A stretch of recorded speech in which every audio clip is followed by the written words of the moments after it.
খ্রিস্টান ধর্মাবলম্বীদের মহোৎসব বড়দিনকে ঘিরে মানবিক উদ্যোগ বাগবাসা হোলি ক্রস স্কুলের।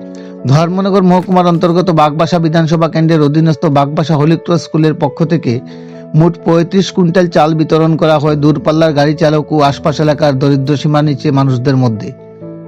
25শে ডিসেম্বর বড়দিন উপলক্ষে স্কুলের ছাত্রছাত্রীদের সক্রিয় অংশগ্রহণে উক্ত কর্মসূচির আয়োজন করা হয়।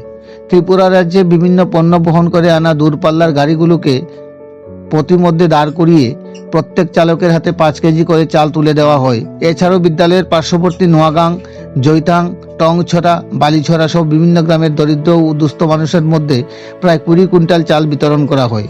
অনুষ্ঠানে উপস্থিত ছিলেন স্কুলের ছাত্রছাত্রী ও ফাদার অজিত ফিলিপ। তিনি সকলকে বড়দিনের শুভেচ্ছা জানান এবং এই মানবিক উদ্যোগে অংশগ্রহণ করার জন্য সকল চালক ও গ্রামবাসীদের প্রতি শুভকামনা জ্ঞাপন করেন।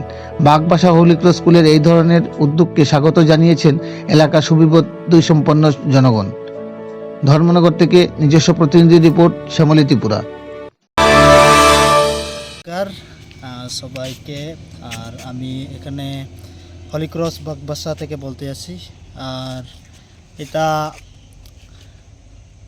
ক্রিসমাসের মাধ্যমে আমরা একটা সার্ভিসের মতে একটা শেয়ারিং করছি, যেটা নাকি আমরা আজকে 24 ডিসেম্বর আর কালকে 25 যে প্রভু যিশুর জন্মদিন আমরা উৎসব যেটা আমরা পালন করি, ওইটার মাধ্যমে যে ট্রাক যে অন্য রাজ্য থেকে আয় আর এই রাস্তায় প্রবেশ করে ওনাকে আমরা একটু হেল্পের মাধ্যমে ক্রিসমাসের মাধ্যমে আমরা এই 5 কেজি চাউল Holi cross school বাগবাসা Holi cross church থেকে আমরা একটা অল্প বেশি না অল্প সাহায্য আমরা করতে চাই।